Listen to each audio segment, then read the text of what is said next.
Hello, Blenders, and welcome to episode number 291 of ReelBlend, the podcast that's ready to put an exclamation point on the year of 2023. My name is Sean O'Connell, the managing editor at Cinema Blend and the co-host of the ReelBlend podcast. On this week's show, we are going through our top 10 movies of the year. We've had to make some difficult decisions, leave a few very worthy films on the honorable mention list, and finally cement the 10 films that each of us individually think made up the best things we saw in 2023. We're going to agree on a lot. We're going to disagree on a few, and we're going to get right into the lists in a hot minute. But first, let me introduce the boys, starting with my great friend, Kevin McCarthy of Fox 5 in Washington, D.C. Kevin, you are only allowed to have Oppenheimer in one slot. I'm sorry. It's not in my top 10, so we'll just continue on. Wouldn't that be like the greatest twist of all? He's like, I rewatched it the 84th time, and that one really made me realize that I've been... a lot of questions. Yeah. Tell me you wouldn't be surprised if Kevin showed up and he said, I can't put it on a top 10. It's better than everything that's ever been made. It's not allowed to be better than one. Yeah. Well, Sean, I have a question for you, Sean. How do you decide each week who you're going to say hi to first? Jake, myself, or myself? Completely random. It is decided in the moment, and it's legitimately just how I'm looking at you two and deciding who I'm going to go with. I know he's lying. He usually goes with who he thinks looks more handsome today. Right. Yeah. I'll take it. He told me that in confidence. And I only say this because I know someone will do it. I would like to task a blender with going back and tallying up who he says hi to first. No. I think it would be like a solid 65% Kevin. We'll find out when they tally those up in 2025 when they finish that.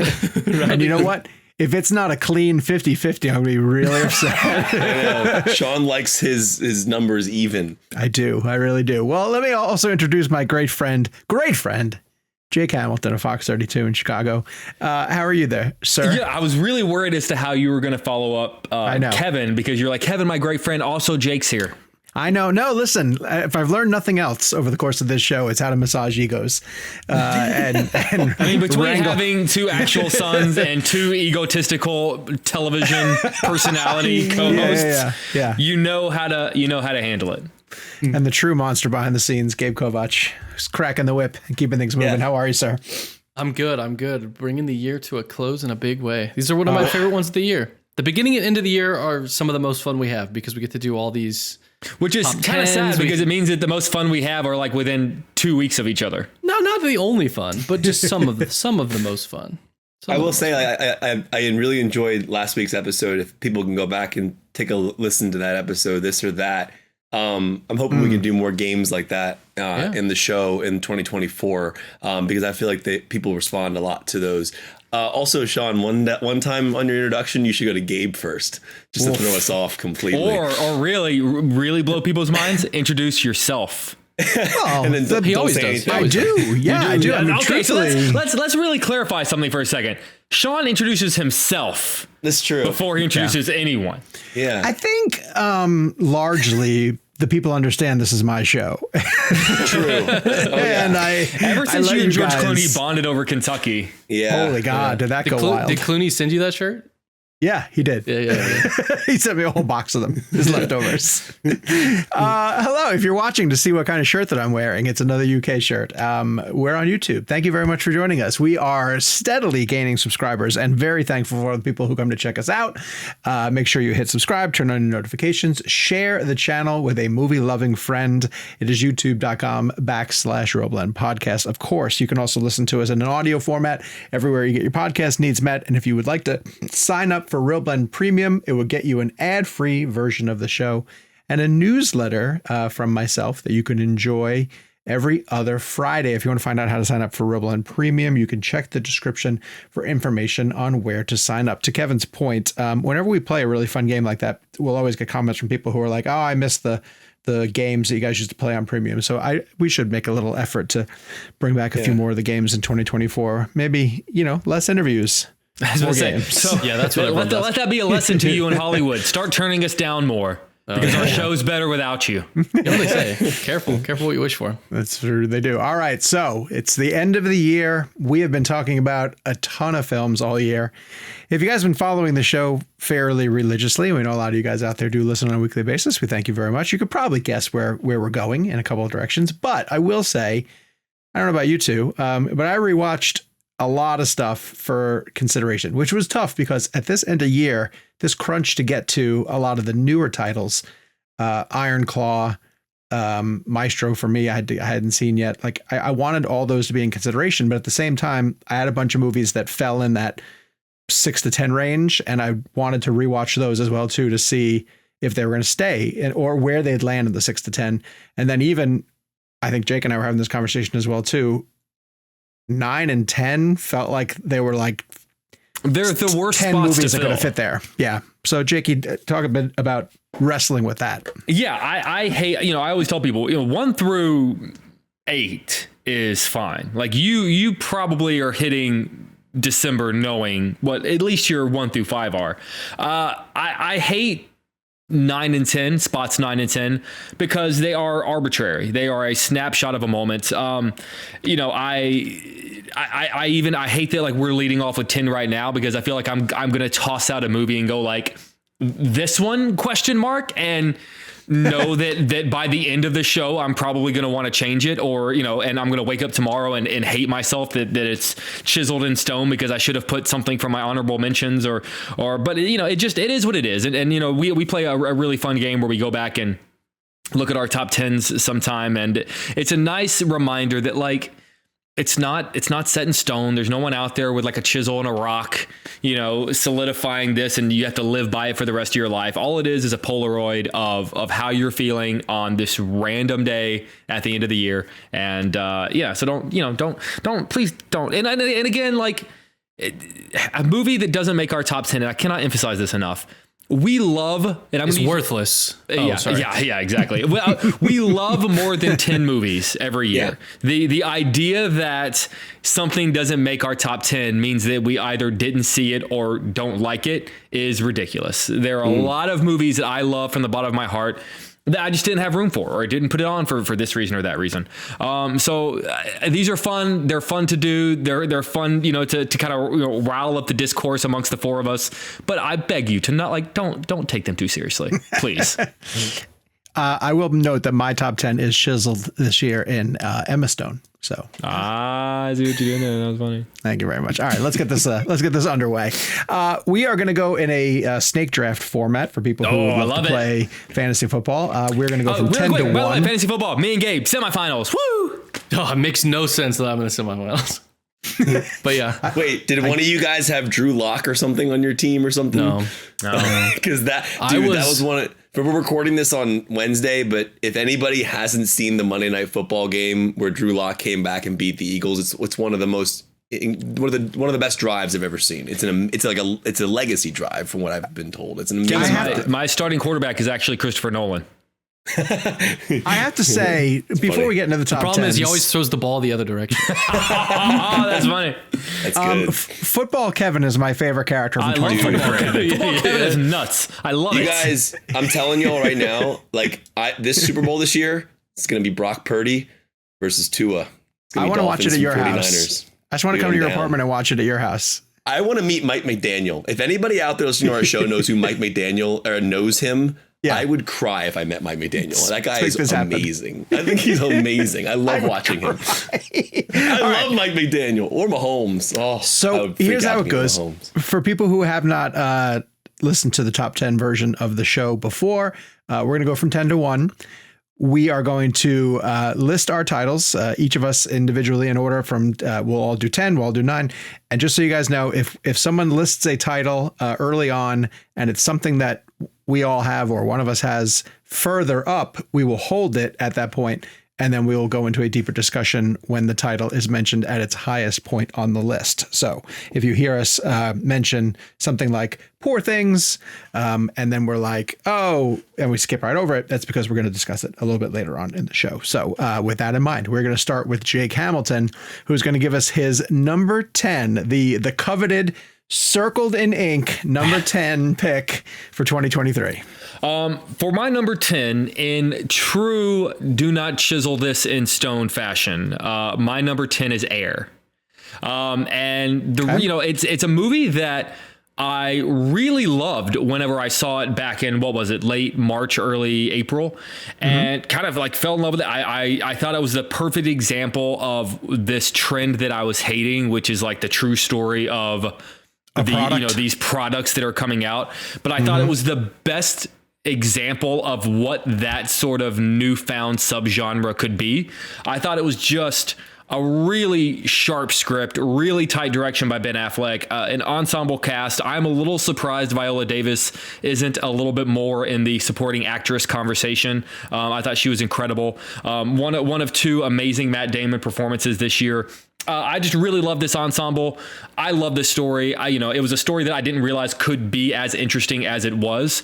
And, as I revisited it toward the end of the year, I was kind of reminded of like, oh, that's right. Like I do love this movie. And Sean, to Sean's point, that period of time of revisiting can be really important because doing so with Air, sort of just putting it back on just kind of brought me to sort of this comfort of like, oh, that's right. Like, oh, this was great. I really do love this. And I kind of hate that new trend of those product movies, but this I think is the best that flash in the pan subgenre is going to be. Also, shout out to Robert Richardson, who shot the hell out of that film. Shot the hell out of it. It's a really good pick. I loved Air. It's not on my list, and it's not on Sean's list, obviously from the game we're playing. But it's really great. I highly recommend seeing it. And you're right, Damon is outstanding in it. It's great. I couldn't get past the fact that it just felt like a commercial. It just felt like a commercial for Nike. I didn't feel that at all. Really? Yeah, no. I don't know why. I was late to the game with it. I watched it finally on Amazon, and I was like, I don't know. That's so interesting because I felt like it was like a 2-hour example of Nike being like, yeah, for a long time we didn't know what we were doing. Sean accidentally just watched the Michael Jordan Bugs Bunny commercial on repeat for 2 hours. Sean just watched like Mike. He watched Airbud. Like, I don't get it. Well, Airbud, it would have been his number one. Yeah. Who's to say it isn't? Yeah. All right. I'm next, and I get to talk about my number 10. Kevin's next. Sorry. Hey, Kevin's next, and he gets to talk about his number 10. Kevin, you are up. Yeah, the number 10 slot was hard for me. That was the hardest slot. Always is. To the point you guys are making. And one of my honorable mentions, which we'll get to later, was in this slot until this morning. And so I went number 10 with The Creator. Is that on anybody else's list? It is not. Okay. You're free to talk about it. Yeah, I mean, well, first of all, shout out to Gareth Edwards, who directed the hell out of that film. Another movie that, in my opinion, just... there's so much game-changing material in this movie. The way it was shot using essentially a consumer camera from, I don't really remember the name of the exact camera, but it was definitely a lower grade camera that is generally not used in filmmaking. And Oren Soffer, who shot this movie, it was a protege of Greg Fraser, who ended up doing obviously Dune and all those incredible work that he's done with the Batman.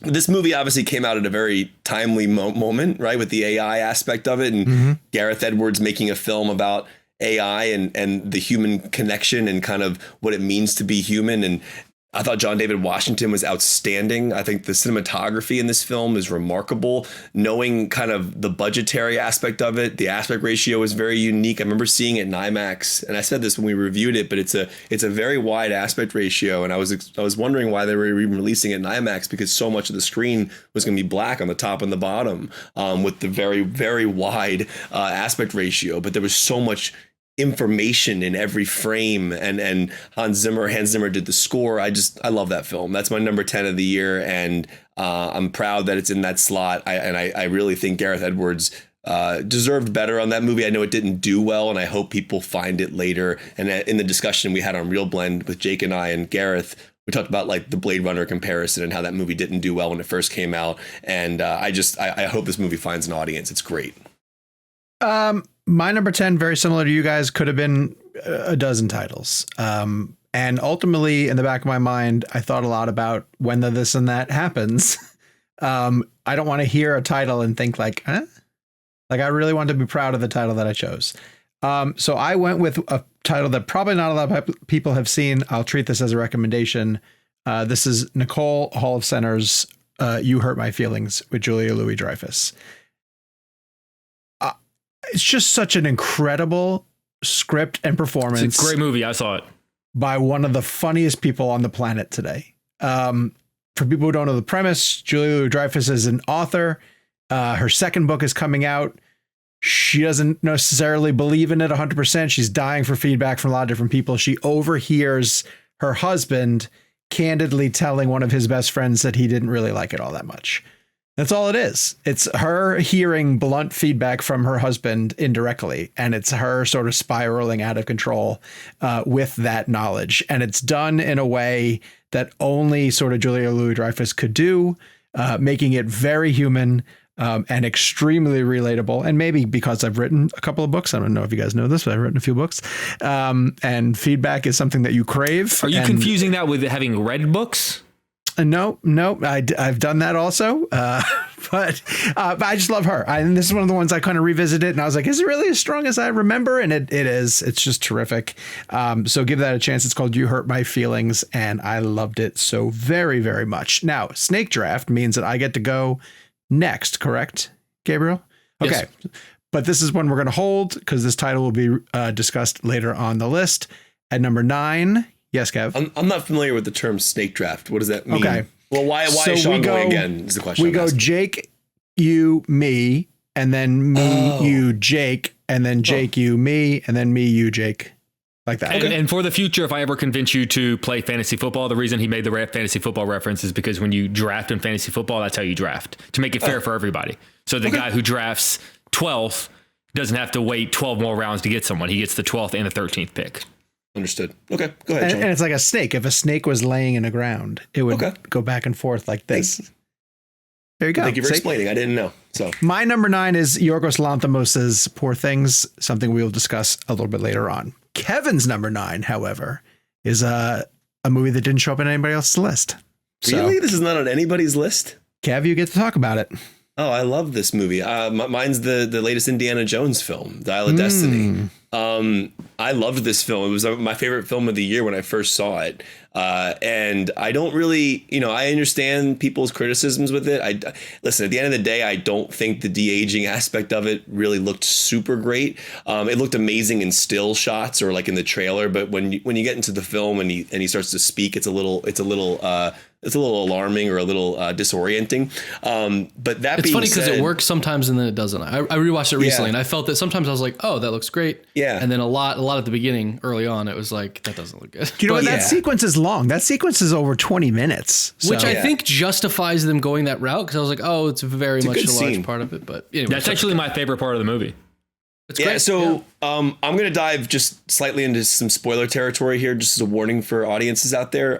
I think the ending of this film, to me, gave me such a comfort for the character that I had been longing for years. I mean, the original trilogy is still an absolute masterpiece. I always favored Last Crusade because I just love the father-son dynamic with Sean Connery and Harrison Ford.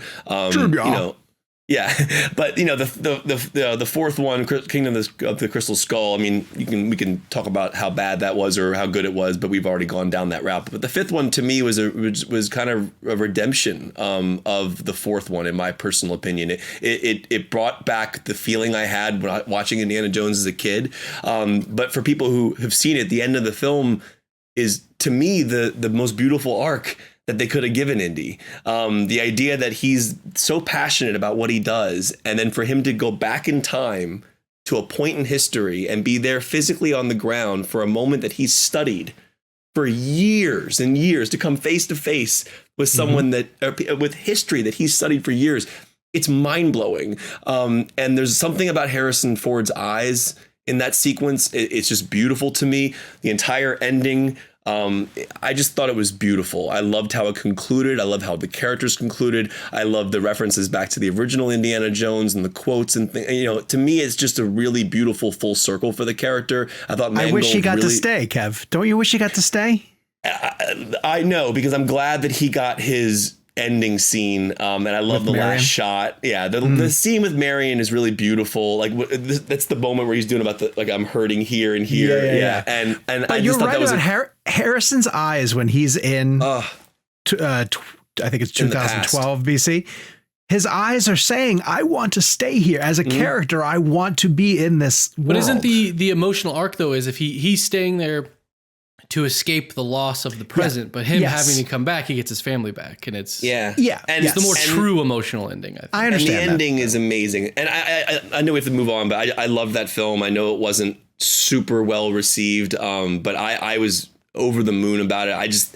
To me, that ending is exactly the ending that I was hoping for subconsciously the whole time. I want to have him meet history is everything. Yeah. It's the whole, go back and watch Raiders. It's the entire arc of the character. I thought Mangold did a great job. So that's my number, my number 9. I am with Sean. I would have loved for him to have stayed. And I think it would have been cool if the final shot of the movie were like a 30-year-old Indy, like chiseling away, dusting a rock off somewhere, and all of a sudden he sees like he discovers something, and it's a fossilized, it wouldn't be fossilized, but like an old, like he basically finds himself. Like if he found like his fedora or something somewhere, I think would have been really cool. I like that. My number 9, as I have already forgotten it, and I'm about to pull it up. I also can't talk about it because, like Sean, my number 9 is Poor Things. Okay, so you're not able to talk about it yet. And also your number 8, you can't talk about. My number 8, I can't talk about number 8. Not yet. Someone has this higher. My number 8 eventually is, well, you know what's funny? I'm looking at like the rest of my movies, though. I'm like, these are going to be on their list too. My number 8 is Barbie. Okay. All right. Yes, it's going to go higher. Let's see. Kevin's number 8 is also a do not talk about just yet. So Kev, what's your number 8? Is ReelBlend guest Greta Gerwig's Barbie. Oh, there you go. All right. So I have the same number 9 as Sean and the same number 8 as Kevin. 2 Barbies at number 8. My number 8, I have to hold also. Hey, this is a fun game, isn't it? Year. My number 8 is Maestro by Bradley Cooper. Yes. Which brings me to, oh, shoot. No, I'm writing these in the wrong order. You know what I'll do? I'll just keep that there. Okay. My number 8 is Maestro. My number 7, I don't get to talk about either. This list sucks this year. My number 7 is The Killer, David Fincher's film with Michael Fassbender, The Killer, which brings us now to Kevin's number 7. And guess what, Kev? You're allowed to talk about it. No, you're allowed to. You're allowed. This isn't part of my. I do love this element of it too. When we get to a choice and then we realize that someone else hasn't chosen it, and then you're like, oh, I can actually. Yeah. I can talk about it. But then also there's a degree of like, none of you guys liked it. Yeah. So my number 7 is a film that you both have already mentioned as your number 9s, correct? So that is Yorgos Lanthimos' Poor Things. That's interesting. Am I allowed to say that? Like, I was surprised at how far down on my top 10 it was. I'm a little surprised how collectively far down it is on all of our top 10s. Yeah, I guess so. There's just so much this year that was great. So I'll just take this real quickly. We had Yorgos and Emma on the show. They were wonderful. This is a film. I can't believe how sweet this film ends up being at the end. As crazy and as wild as the film and the journey that it takes you on, I just found it to be such a sweet story about just a family that had an odd circumstance. And I know I'm putting that lightly, but Yorgos is definitely a filmmaker that goes places that we haven't seen in filmmaking, The Lobster and, The Killing of the Sacred Deer. And not that people haven't done things like that before, but he has a very specific voice. Pretty unique. And very unique. And I think The Favorite was excellent. I think this is his best movie. I really do. I think it's shot immaculately. Like it's every frame of this film, the depth and the world building, the way Yorgos explained how they shot this with the stages and like building these sets, it really is remarkable. I love the score. But the last thing I'll say about this, my favorite thing about this film was just the sense of wonderment and curiosity of Bella, the character that Emma Stone plays. For people who aren't familiar, she's basically experiencing the world and we're her. And the movie does a really good job with that. And Willem Dafoe is amazing. Mark Ruffalo is amazing. So that's my number 7 is Poor Things. And a big part of that is Emma's performance, because I'm not saying that no one else could have done it, but there's so many ways that character could go wrong. Could be played insensitively, potentially, or played for big laughs, potentially. And I'm not saying that Emma Stone doesn't get some comedic stuff out of Bella, but Bella to me is always a character that I emotionally invested in her journey, no matter how many bizarre places that it goes to. And so going back and marveling at the things that she accomplishes, even in little scenes like when she bellies up to a bar and tries alcohol for the first time. And we all know this is going to not end well for her, basically. And that shot to her passed out on the floor, drunk is hysterical. And to see her get more courage, throughout, and to realize how much she understands of the world, it's a remarkable performance. And so should she get a second Oscar for it, I've got no problems with that. That's an Oscar-worthy performance in a very strong year. So we'll see how that shakes out. But I mean, she's so tremendous. Yeah, I mean, I agree with everything you guys said. It's number 9 on my list, and I don't want to use the top 10 as an excuse to point out things that I didn't love about the movie. But I guess when factoring in why I put movies where they are on the list, or if they make the list at all, there are a bunch of things for me, and one of them is the first time that I experienced the movie. What was it like? And the first time, I saw this in theaters, I was just blown away. I'd never seen anything like it before. I looked at my girlfriend 15 minutes in and was like, what the shit are we watching? And then by the end of it, both of us were just dying laughing and wiping tears from our eyes. I will say that another big factor for me when crafting my top 10 is rewatchability. I had some friends over, and they wanted to watch the screener, so we kind of all gathered in our basement and turned it on, and everyone watched it. And I will say that I wasn't quite as enamored the second time around. I was just sort of okay, I feel like for lack of a better word, the shock value of what I was seeing, the anomaly of so many aspects, all of the I've never seen anything like this before. Well, I'd seen it before, and it just didn't quite pack as much of a punch the second time, which is why it's placed a little bit lower on my list than I really thought it was going to be after the first time I saw it. First time I saw it, I thought it was top 5. We have that conversation a lot, though. And how many times is the movie supposed to work, especially one that has... You're not wrong, but the problem is that there are ones that do. One of the reasons why I put Top Gun Maverick as number 1 on my list last year is because I went and saw it at the theaters, I think 5 times. I think by the time it came out on digital, I had it on a loop in my background, and there's something to say for that. Is it a better film than Everything Everywhere All at Once? No, it's probably not. But the fact is, when it comes down to which one I personally would rather watch, it's Top Gun Maverick. And I think that there should be some value in that. Okay. I see that. That's fair. All right. Where are we at? We are at Jake Hamilton. He is giving his number 7, and he is not able to talk about it. What? No. Someone else has it on their top 10? It's higher. I'm both shocked and annoyed. Go ahead. What is it? Oh, it's Talk to Me. Oh, I've got it. Wow. I've got it on my list. I thought I was certain that was going to be one that I was going to be able to talk about on my own. Well, I got it, Jake. And guess what? We're not talking about it for a while. I can't believe it's your number 1. For a while. That makes me so happy. Which brings us to Jakey's number 6. My number 6 is John Wick Chapter 4. Oh. Okay. Not on my list. Great choice. Yeah. No one else picked it. Terrific. It's one of my honorable mentions. Wow. It is one of my honorable mentions. Wow. Yes. Yeah. Well, no,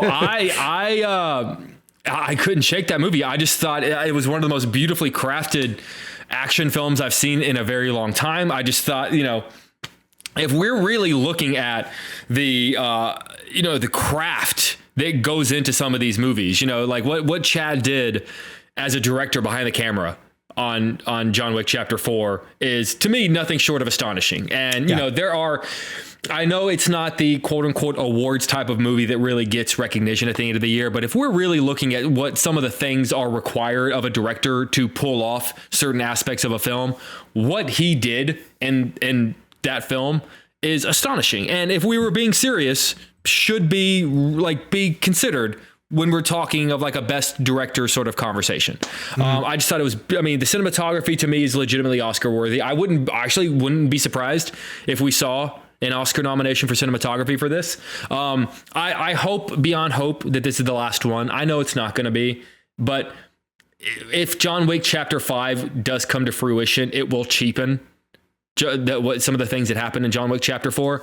But I just thought it was just an unbelievable top to bottom, head to toe, just ballet of badass that is this franchise that somehow keeps getting better and better and better. I cannot remember the last time I put a number 4 on my top 10 list. Yep. No, I agree. It's really terrific. That's it's not in your top 10. It's a great choice. That is a great choice. Check out our interview with Chad Stahelski, by the way. Jake and I did it back when the film came out. Great film. I saw it 3 times. It was awesome. That's a great choice. What is your number 6? I'm assuming we can't talk about it, but my number 6 is it's a little indie film. Wait, no. Actually, no, my number 6 is a big one, actually. Wait, we can't talk about this one because I'm sure it's on y'all's lists. We are holding it. Yes. Martin Scorsese's Killers of the Flower Moon is my number 6 of the year. All right. Kev, put a pin in that one. We will circle back around to Mr. Scorsese a little bit later on in the show, which brings you to my number 6. And whoo boy. I had mentioned to you guys in the text thread that there was a title that, upon rewatching it, jumped back into my top 10 because it just makes me laugh so hard, and it's like a warm comfort blanket that I just ooze back into, and it is Wes Anderson's Asteroid City. Yes. Number 6. Just spectacular. Great choice. One of my favorite Wes Anderson movies in years. And here's the caveat. And I see Jake's face if you're watching on YouTube. Jake did not go for Asteroid City. That movie. I cannot stand that movie. But I forget how you feel. Do you not like Wes Anderson movies in general? I like Wes Anderson before he started deciding he was only going to make quote unquote Wes Anderson movies. I understand what you're saying. Yeah, that's fair because I love Wes Anderson films. I mean, it's maybe you know what you're going to get every time you go into it, and I do feel he is just plunging further and further into his own tone each time. But I think it's magical. Like the minute I put that movie on, and the minute we start to step into the world of it, I just feel amazing. But on rewatch, the way that actors attack his dialogue and the timing, when they get the timing down right. And they're talking about such deep things like grief. There's a whole undercurrent of grief to Asteroid City that is shared between Jason Schwartzman and Tom Hanks and the burial of Jason Schwartzman's wife. There's this tremendous side character with Scarlett Johansson playing a famous actress and how self-absorbed she is. Beyond everything that happens with the alien that comes down to take the asteroid back, which makes me fall on the floor laughing because it's this the way it's shot is so funny. Motion alien, and later when you realize it is played by Jeff Goldblum, it's just because then the framing of the play about Asteroid City and the actors who are playing actors, and then it gets to that scene where Jason Schwartzman confronts Margot Robbie, who is essentially was supposed to be playing his wife in the play. It's just brilliant. It's so brilliant, and it's so funny, and it's just amazing. And I had seen it 2 other times because I watched it when it first came out, and then I rewatched it again a little bit later on. I was like, do I really love this as much? And then I put it on this week, and I was like, oh, forget it. This thing's going high. I love everything about it. It makes me happy every time I put it on. So at number 6, I put Asteroid City. Now at this point, great choice. Halfway through. Thank you very much, Kev. I'm a little surprised you didn't find room for it, Kev, because I know you like it as well. Yeah, it's one of my. It would if I had a top 15, that would be on there. That's actually one of my favorite since Moonrise Kingdom. My favorite Wes Anderson film. Yeah. At this point, we're going to throw it to a break. Hey, we'll see you on the other side. And we are back. We are heading into our top 5 of our individual lists. As Gabe was telling us in the break, we've had a lot of holds. So now we're going to get a bunch of goes. We're going to get to talk about a lot of these things, starting with my number 5, Greta Gerwig's Barbie. I think it gets overshadowed because of the marketing hoopla around Barbenheimer of just how good this movie is. And so getting to revisit it outside of the noise of the marketing push was really great, because I more appreciated things like Margot's tremendous performance, who once you realize the truth behind her character and the motivations behind her actions, it opens up a completely different interpretation of the movie. The production values and Rodrigo Prieto's cinematography are impeccable. And just the balance of the screenplay, between broad satire and really deep emotional points that it's trying to make about the power of this toy, that it had on a generation of kids growing up, and the right messages and the wrong messages that can be sent. How hilarious Ryan Gosling is, and Simu Liu and all these other guys who are playing Kens, and it's just funny. It's just like from start to finish, it's just funny. So Barbie made it all up to number 5 for me. You guys had it earlier. Let's see, you both had it at 8. So Kev, where you stand on Greta's comedy? Yeah, I mean, I'm glad you brought up Rodrigo Prieto, because he shot this and Killers of the Flower Moon, which couldn't be more different, but a remarkable cinematographer. I mean, this movie is on my list because I consider it to be one of the best films of the year, and the opening 2001 Space Odyssey montage or homage is just, it makes me so happy that $1 billion plus worth of movie tickets were people sitting in there watching a Kubrick homage to a movie that came out decades ago, and with a Snyder Cut joke that just came like a roundhouse to me. Sean, I wish you could have seen, because Kevin and I were sitting next to each other when we were at the junket seeing it. Like the way Kevin and I looked at each other with a oh my God, we cannot wait, because we looked at each other for the exact same reason, which was wait till Sean hears this. I think we may even specifically said okay, we can't tell Sean what that joke is, but I think we may have said, Sean, there's a joke for you in Barbie. You told me that much. Yes, it's great. It's an amazing joke. But going back to the 2001 element, I just my hope is that, and I'm assuming this happened. Obviously I don't have evidence of this, but I would imagine there were people who saw that maybe didn't know what that was or read up on what that was, because the scene works regardless. It's like a Pixar movie, right? Like the adults get one message, the kids get a different message, and then as you get older, you understand the other messages. So that scene works regardless if you know Kubrick's movie or not. But I just love that a massive blockbuster opens up with that, giving that movie life again. Not that it didn't happen, but it's just cool to see. I think the sets on this movie are amazing. If you have a chance to look up any of the behind the scenes or the BTS footage on this, the way they design those moments where they're transferring from the Barbie world to the real world and back, it looks exactly on set the way it looks in the movie. They have these really cool shots, and it's very elaborate. And Gosling's amazing, obviously. And just shout out to America Ferrera, because her monologue to me is one of my favorite monologue of the year. It's a monologue that I feel like is going to be life-changing for a lot of people, just understanding what she was talking about and what that meant. It's not just great writing. The actor brings that monologue to a different level. It's great writing, don't get me wrong, but America's delivery of that monologue is ridiculously great. I loved it. I mean, it's a great movie.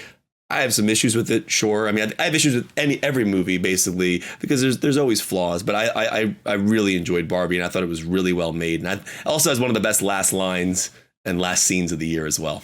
Jakey, there's a Barbie movie that is on all of our top 10 lists. It's pretty remarkable. Yeah. It's funny. I feel like I had such a weird journey with this movie, because, so much of seeing a movie is getting over what you think it was going to be or what it was supposed to be and accepting it for what it is. And I remember the first time I saw it, I remember thinking what Barbie movie is this? What I was like, who's gonna like this? This is not.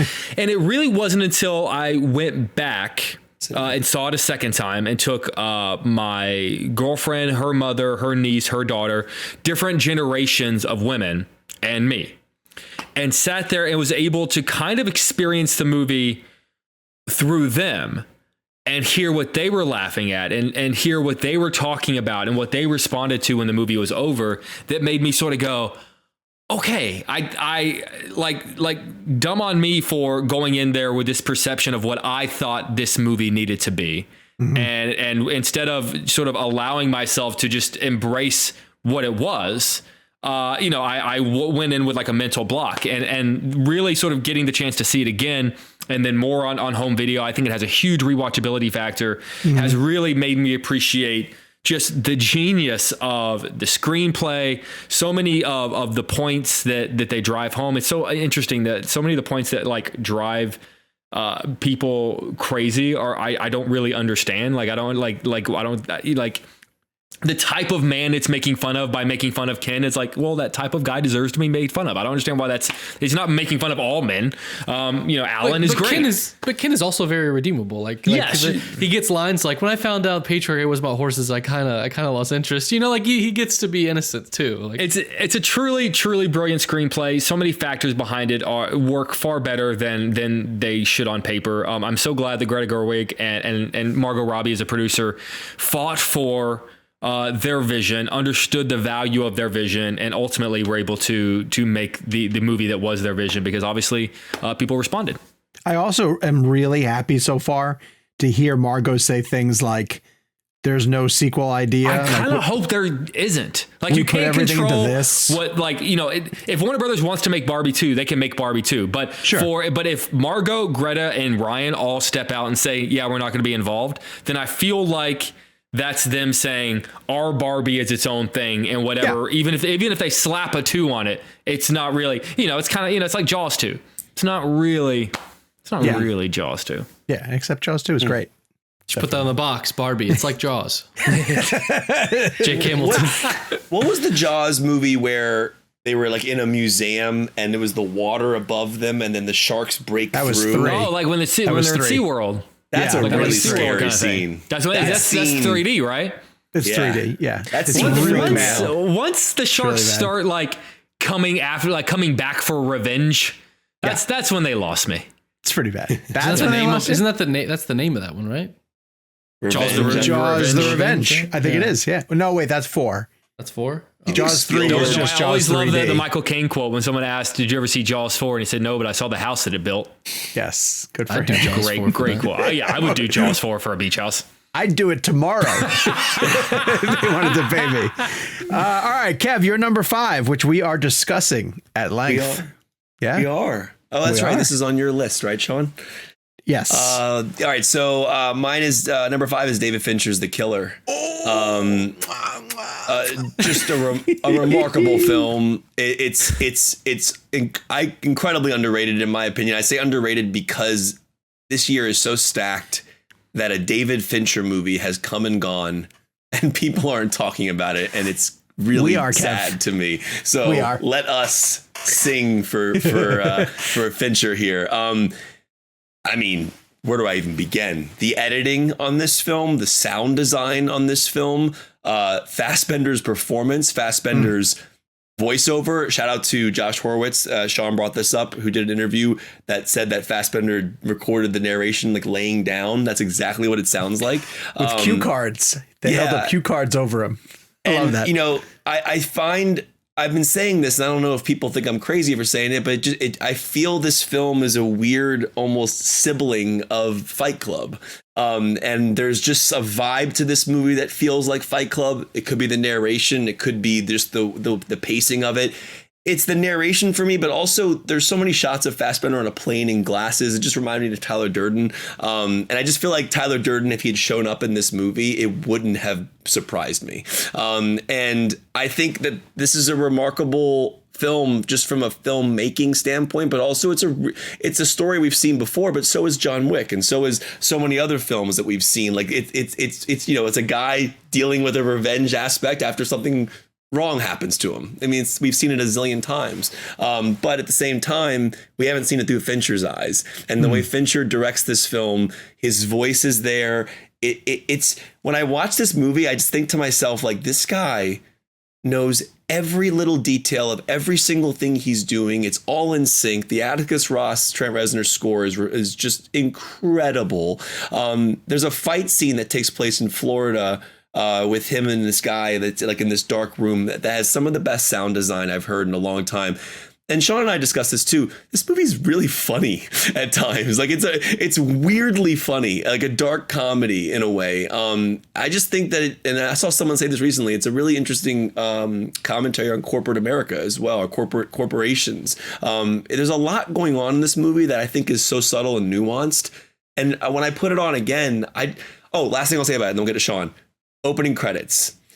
I got to say how cool that is. He gives you this like 30-second quick, massively rushed opening credits, and then you sit for 20 minutes with this guy as he tries to take a shot that he misses, and that begins the story. It's just so cool. Like Fincher is just messing with us, and that's why I love it. He's awesome. I told you guys in the text that PJ wanted to watch Zodiac recently, so we put it on. And the one thing that stood out to me was how subtle the Zodiac opening credits are. If you guys haven't seen them in a little while, it's basically just typeface. And maybe it's because it's like driven by the San Francisco Chronicle, but they're very small, very it's subdued. Not his like over the top, like Chemical Brothers, like in your face. Yeah. Kev, I'm with you. This is a hilarious movie. Sean, what number was it for you again? It is The Killer is number 7 for me. Perfect. And number 5 for Kevin. And Kev, I'm going to echo what you said, which is, yes, it tells a story that we've seen many times before. And to the point where as he's marching through the list of people that he needs to get to and go up the chain of command, you know that he's eventually going to have a confrontation with fill in the blank. But when you get to those moments, they're so delicious that I just relish being in them. The fight that you mentioned, so one of them's physical, one of them's an over the top sort of bone crunching fight. The sit down face off over the dinner table with Tilda Swinton is, a version of a confrontation that you've seen before, but it's done so well. I just came out of Rebel Moon, and Rebel Moon is the kind of movie that you've seen 1,000 times before. But when I got to each of the expected beats of Rebel Moon, they played out in a boring and predictable way. And I thought that The Killer did not do that. I thought when The Killer got to the beats that it needed to hit, it brought Fincher's style and his humor. And I thought Fassbender was incredible for it. I think it's incredible. And I think I mentioned this when we were reviewing it on the show. I think it's going to have the sort of staying power of one of his films like The Game, where when you mention it, the people who have seen it are going to be like, oh my God, I love that movie so much. But it's just the fact that this dude has bangers, like all-time classics at the top of his filmography. So when he gives you a 95 out of 100, you're like, all right, I'm going to slide. I'll get out of here, Gabe. It's great. No, I just think it's like an 87. It's not. I just don't. Okay, it's so weird because out of Fincher's collection, and then we'll get to Jake's number 5. Like I think I've said this before. I think Zodiac's the best movie he's ever made. I'll never see it again, though. I get the effect it has on you, but you're doing yourself a disservice by not revisiting that movie. It's a 5 out of 5. Do you know how much? I can't watch the beach scene. I cannot watch that scene. The rest of it is brilliant. No, you can skip it. It's the best movie he's made. And also because the Zodiac Killer also sort of disappears after an hour, and like you stop seeing the murders after like an hour into the movie. But I'll say this, like, out of all of Fincher's movies, weirdly enough, The Killer is one of the ones I would watch over and over again. Well, because it's just, I think that it's actually breezy. That's kind of probably why Jake and I think Jake likes it less than I do. I don't know, maybe we're similar.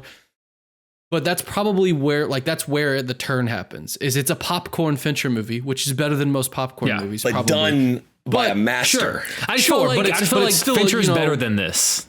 Like he's better than. I just think it's kind of. I think his brilliant filmmaking is all in there. I just think that people are. It's very well made. It's very Spielberg better than Ready Player One. Like that's.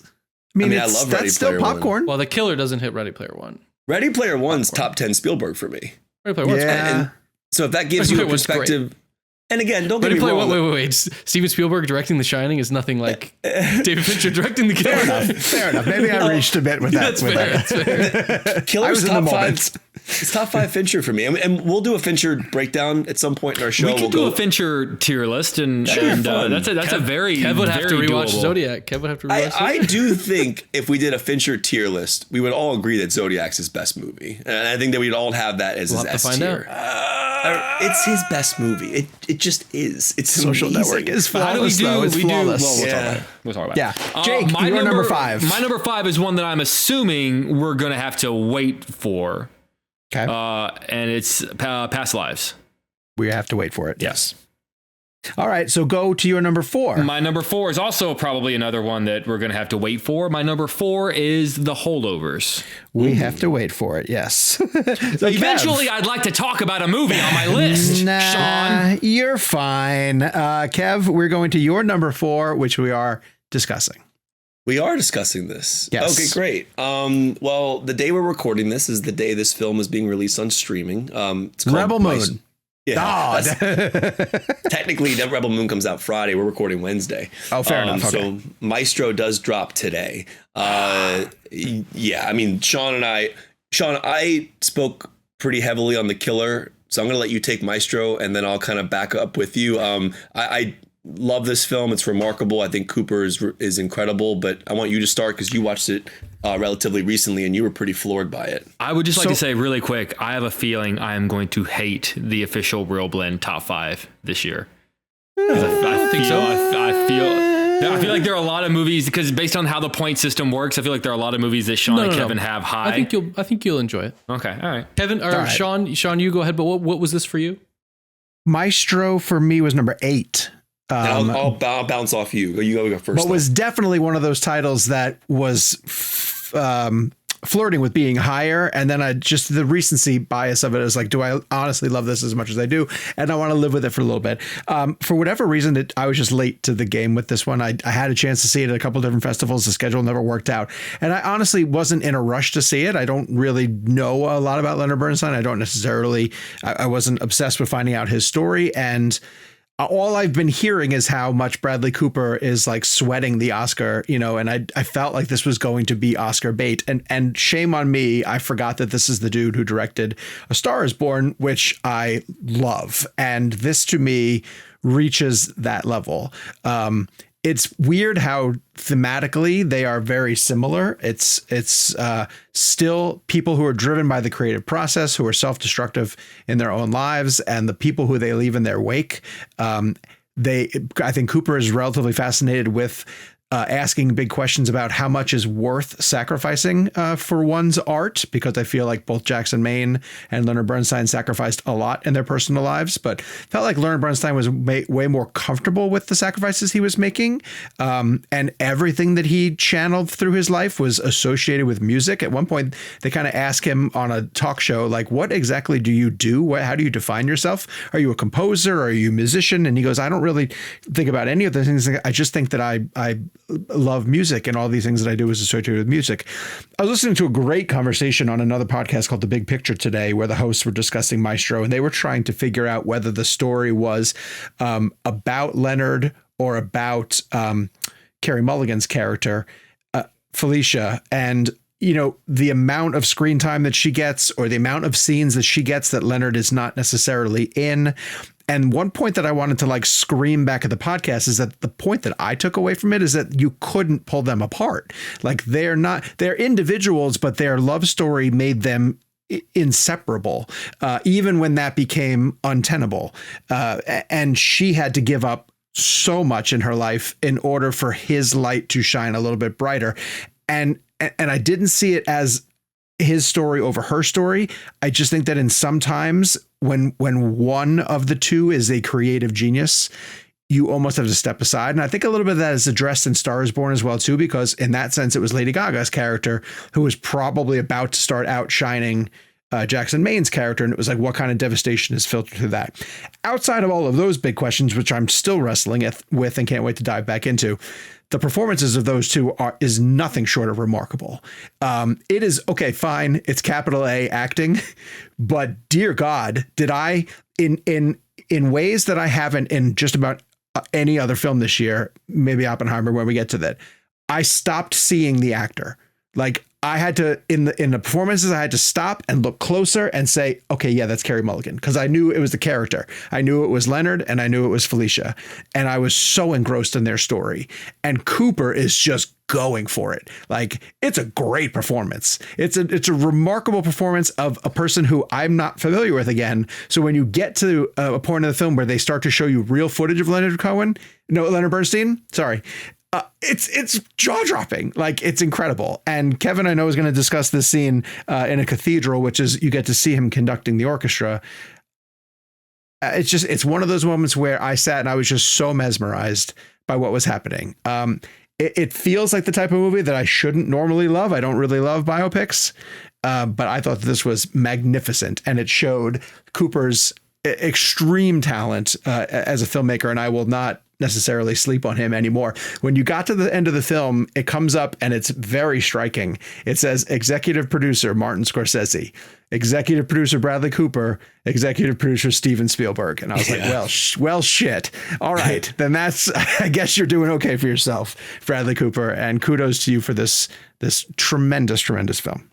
So to your point about who the film is mostly about, I genuinely believe that the maestro that the movie is about is really Felicia. It's Carey Mulligan's performance. And I think I won't go into spoilers, but there's one of the final shots of the film, or if not the final shot of the film, I think is what says that. In terms of what you're saying about watching these performances, like I rewatched the cathedral sequence this morning, and as we're mentioning, this is out on Netflix as of today. But we're recording this on Wednesday the 20th, so by the time you hear it on the 22nd, it will already be on Netflix. But I was watching the cathedral sequence this morning, and I could not believe that I was watching Bradley Cooper. I thought I was watching real footage and it really is a remarkable achievement. And I think Cooper becomes Leonard. I think Carey becomes Felicia. It's a really, really powerful story that I don't necessarily think falls into the biopic category. We're generally dealing with a certain period of time in his life. It is going over years and years, but it's not like a birth to death story. And one thing that Jake said in our text thread, which I'm sure he'll bring up, is the idea that, when you're watching this film, he felt like he didn't walk away understanding really the genius of his musicality. And I disagree, because I think it was really the relationship between Felicia and Leonard that created the genius that we see in the film. I love this film. I really hope people seek it out. I think Cooper is an extraordinary filmmaker, one of the best actors working today. I would love to see him win for this, but we can discuss it later on as we get to our Oscar predictions. But yeah, this is definitely one of my favorite films of the year. And I hope people see this film. It's really beautiful. And for people who don't know who I'm referring to, Leonard was also, we'll dive in more later. We'll get into that story later. This is kind of acting as our review for Maestro, which is, as Kevin said, is opening on Netflix the day that we are recording. It's been playing in select theaters leading up to this. Obviously, it's a big push for Netflix on the awards campaign. Jake, you are less than enthusiastic about this title than we are. Do you just want to kind of balance our passion for it and explain why it didn't connect with you? Yeah, it's funny. I saw the film early October at the premiere at the New York Film Festival. And even then remember thinking, like, I don't love this. Like, I feel like I'm being told that I should, but I don't. And so we got the screener, and I kind of thought, again, like I said, with Barbie, sometimes you got to just watch something through a different prism. So I put the screener in to try to give another shot, and I liked it even less, if I'm being honest with you. The best way I can describe how I see this movie, how it's presented to me, is when they make movies about movies and they try to encapsulate what a quote unquote Oscar movie is. This is sort of the fake movie that they would be playing in the background to sort of show what a look at this year's Oscar contenders, and something like Maestro is what would be playing on the TV. I gotta be honest with you. You use everything, and I don't mean this in a disrespectful way, but so many things that you guys said, I felt the complete opposite. Like you said that Bradley Cooper and Carrie disappear. To me, I felt like I just kept seeing them almost look me in the eyes and go, look how good we're acting. Look at our acting right now. Like you said, I almost felt like they were looking at me and going, we are acting with a capital A. Like it just felt just like, okay, I got it. Wow. Bernstein's story, I didn't feel like I walked away with any kind of an understanding of what it was that truly made him great. I felt like when the movie started, it basically starts with he gets an opportunity to do something really great, and he's like running late for it, and he's got to go. I feel like when the movie starts, it's basically saying, "Listen, Leonard Bernstein was fantastic at what he does. Trust us. Okay, let's go." And I walked away feeling like, okay, but why? Well, like I felt like it's 2 hours of people responding to how great he is, but I didn't feel like I walked away. And you're talking to someone who I had A Star Is Born as number 1 on my top 10 the year it came out. So I think Bradley Cooper is a phenomenal director, but I just thought so many choices he made here that a lot of people made here in this film were just capital P, but pretentious. Okay, fine. So it's not on my top 10 list is what I'm saying. So we're not going to have this later. We're not having this later. I'm glad we got it out now. All right, fine. Okay, so my number 4. Now we're up to my number 4 in the snake draft. I'll get to go 4 and I will get to go 3.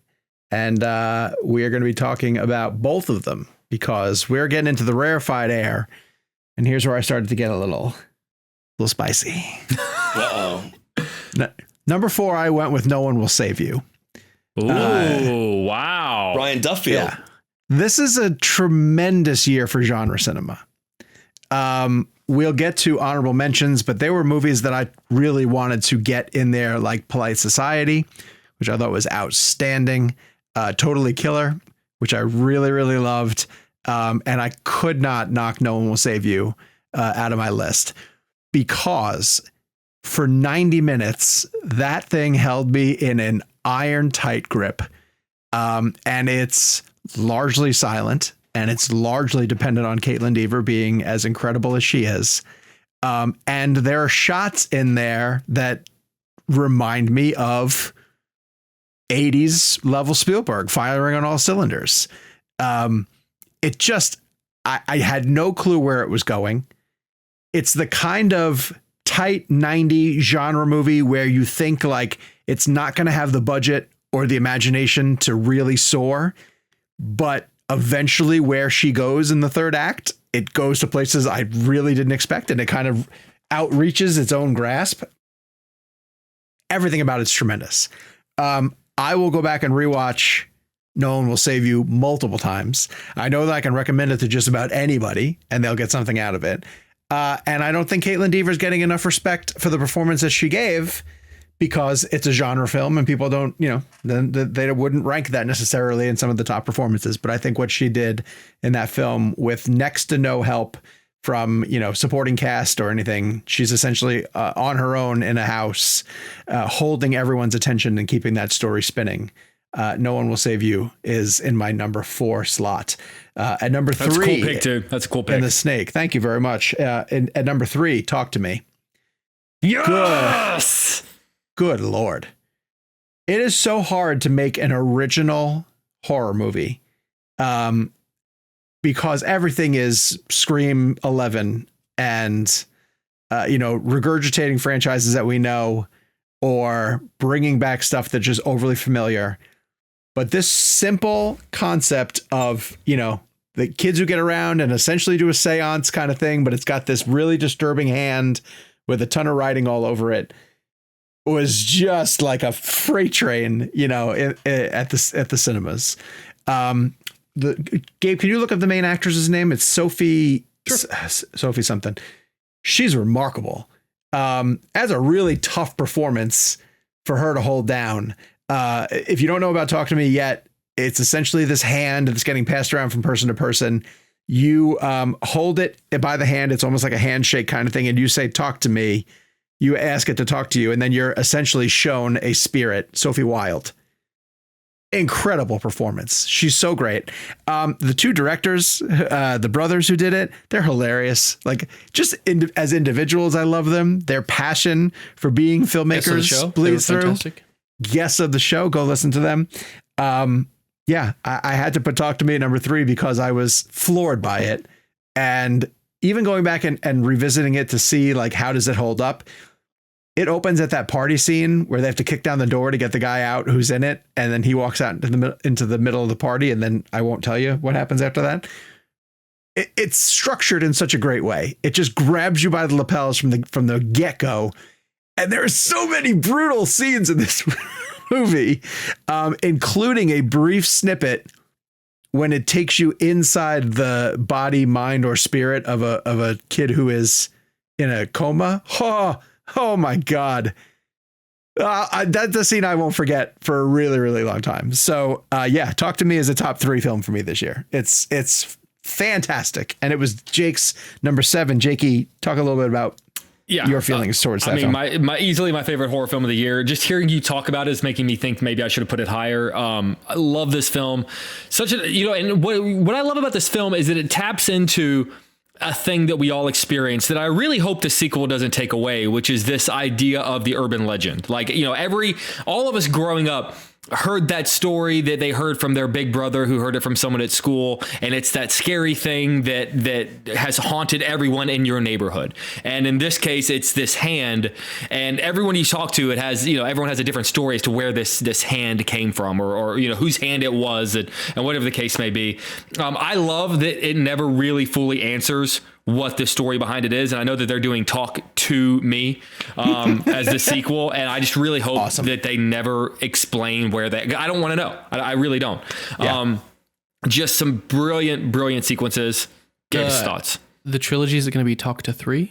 Well done, sir. Sorry. Can only hope. Yeah. But it's a fairly simple premise. Yeah. But what they do with it is astounding. And these 2 guys who wrote and directed it, they're brothers, they're YouTube guys who are known for making like funny videos, which really sort of, I think, exemplifies this tie between horror and comedy. So often we see, look at Jordan Peele. We see these guys who have great comedy backgrounds making the jump to horror. And I really think there's an interesting tether there that I've never truly fully understood, but I feel like there's something there that's fascinating. And this probably is, thinking about the films on my top 10 list and all the films out this year, probably my favorite final shot of the year. If you've seen it, if you haven't seen it, you don't know, but just the film starts going in a direction where you kind of just start going, where is this going? Like, I'm digging this, but I remember thinking like, how are you going to land this plane? Yep. And then whenever you see how it is in fact landed, you go, oh, you clever sons of bitches. In fact, it's great because they could have shown that at some point earlier, like, because you all think like, well, what do you see when that, and then you finally get to, and you go, and you're like, it's one of those things that like, it makes so much sense. It almost makes you feel stupid for not realizing that's where it was going. Exactly. Yeah. Yes, exactly. Good pick.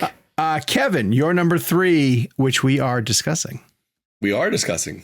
We are, yes. Ooh. Number 3 is Alexander Payne's The Holdovers. Yeah. All right. So The Holdovers for Jake was his number 4. So you boys dive into the greatest or latest and greatest from Alexander Payne. Is it on your list, Sean?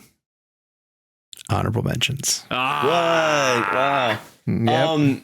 This is, I think this is Alexander Payne's best film. I think that it's such a comforting movie, even though it's dealing with such deep thematic material. I also just loved how much of a slice of life it feels, right? Like you're just watching real people in real situations with real circumstances, and how people can change each other's lives in a short period of time. And for people who aren't familiar with the film at all, like essentially the kids at this school are held over during the holidays if they have nowhere to go, and Paul Giamatti's character has to stay back and kind of watch the students. And then it ends up just being Paul Giamatti and Dominic Sessa's character and Davine Joy Randolph, who's remarkable in the movie. I hope she wins the Academy Award for supporting actress. I mean, she is just incredible. And if you haven't seen the movie or the party scene, you'll know what I'm referring to when you see it. Giamatti is just This film had a really profound impact on me. I ended up reading this book called Meditations. I know that everyone knows what that book is, but Marcus Aurelius's Meditations. I had never read it. This film led me to read it, and it's been pretty life-changing and profound in some ways that I won't go into here. But it's a really I love when a movie can stay with me and affect my life on a daily basis. Dude, I know nothing about that book. What is it even rooted It's a in? very famous book. It deals with philosophy and deals with life and kind of our perspective. I won't dive into it, but it's like an iconic book. It's a book that I had heard about for years, just never read. I listened to the audiobook. It took me like a couple weeks to get through it, and it's just incredibly life-changing. There's some lines in that book that I say a lot to myself and think about. But what I love about this film, outside of the performances, there's just moments in this film that struck me in a very profound way, and I'll just give some kind of like cue words or some words around it. Like there's this medication through line in the film that has a really interesting arc that was really profound to me.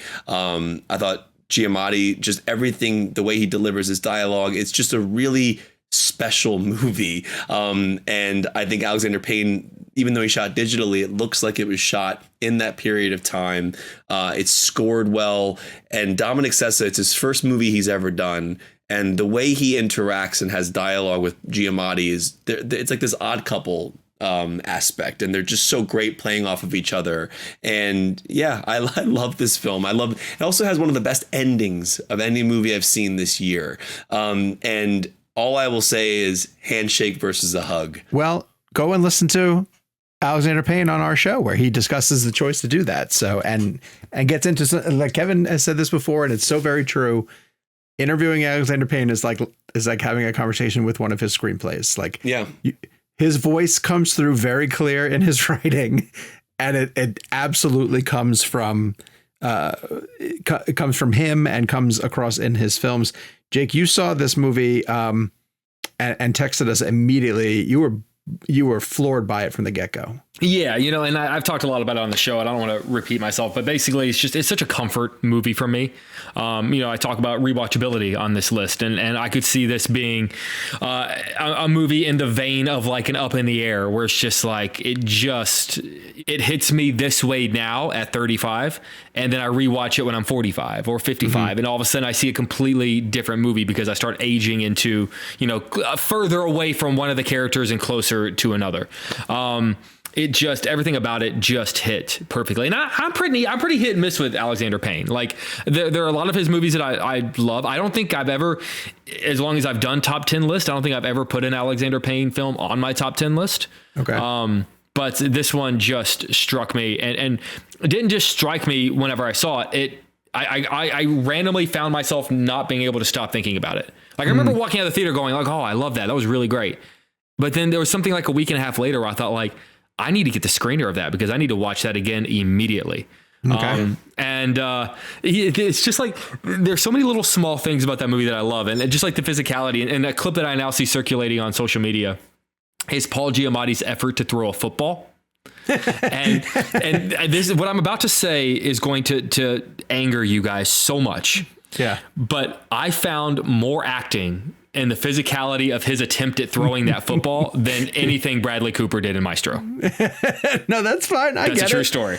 I am not going to say anything bad about Giamatti because he is and I mean, you can't overpraise Giamatti. You can't. I mean, can we start talking about him as not a like, oh, he's a really solid third place, but an actual best actor what I'm imagining is this scenario where Cooper and Cillian split, and then Giamatti rides through. So I think there's a hair thin separation between those three performances. I think so too. Cillian Murphy, Bradley Cooper, and Paul Giamatti. I could see any of those three winning, and I would be content. Kevin, what do you think? I think they're phenomenal. I mean, it's interesting. I mean, we discussed this in the show before, but like Cooper has like 9 nominations in different aspects. Cillian's won more Best Actor awards this season in terms of all the critics lists so far. Yeah, okay. I don't know. Right now, I think mean something. It's between those three for sure. Yeah. Jake, we're up to your number 3, sir. And I'm assuming we're going to be able to talk about it. My number 3 is Killers of the Flower Moon.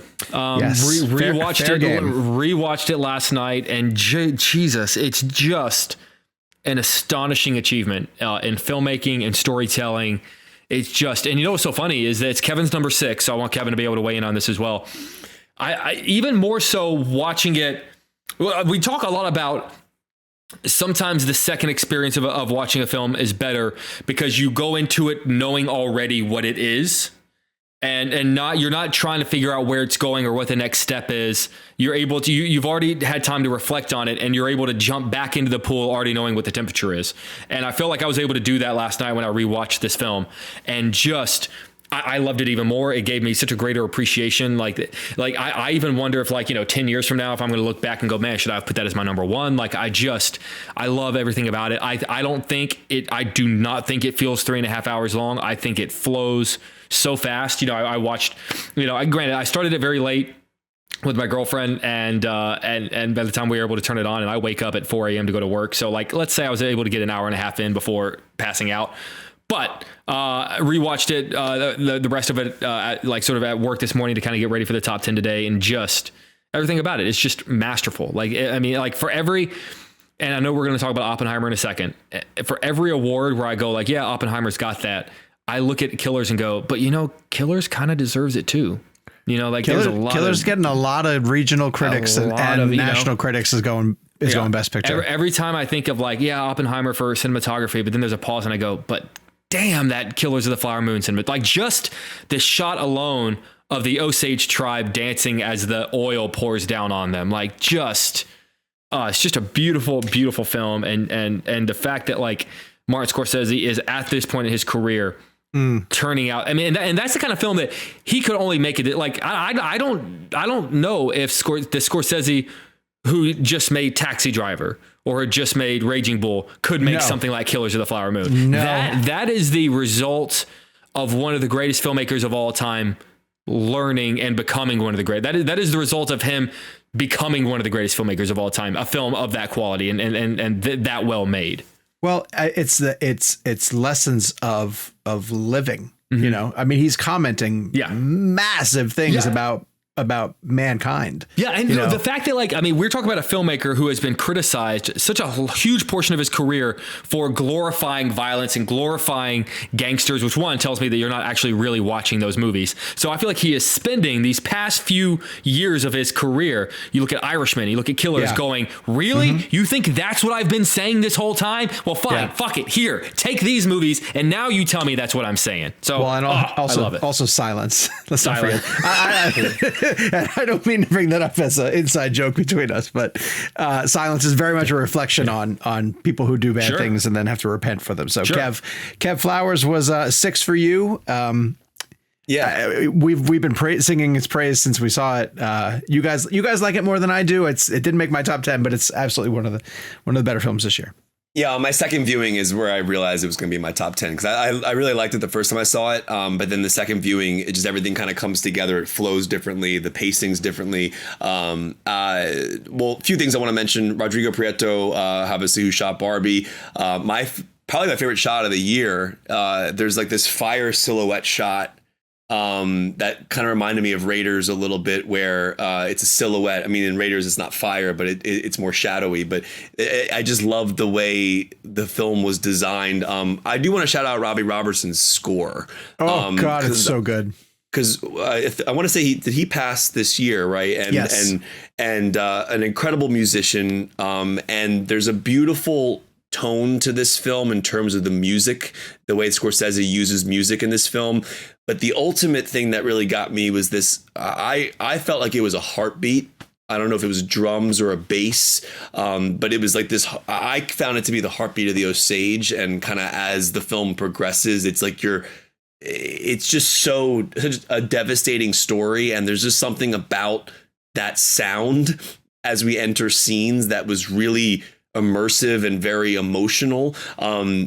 I said this in the show before, but Lily Gladstone's performance, and I love Emma Stone in Poor Things, but I would love to see Lily win. I think a lot of Lily's performance in this film relies on these moments where after she loses somebody close to her multiple times.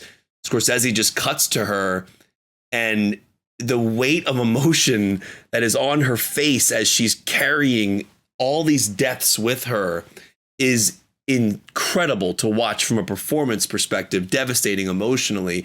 But I think the scene that's in the trailer that everyone knows, where she's at the bottom of the staircase and she breaks down, it's there's just so much to that moment. Like outside of the trailer and in the trailer, it hits differently. But outside of the trailer, when you watch it in the film, it's the build up to that moment and what that scene means. I think it's one of DiCaprio's best performances of his career. I think Hollywood and this are like top tier DiCaprio performances.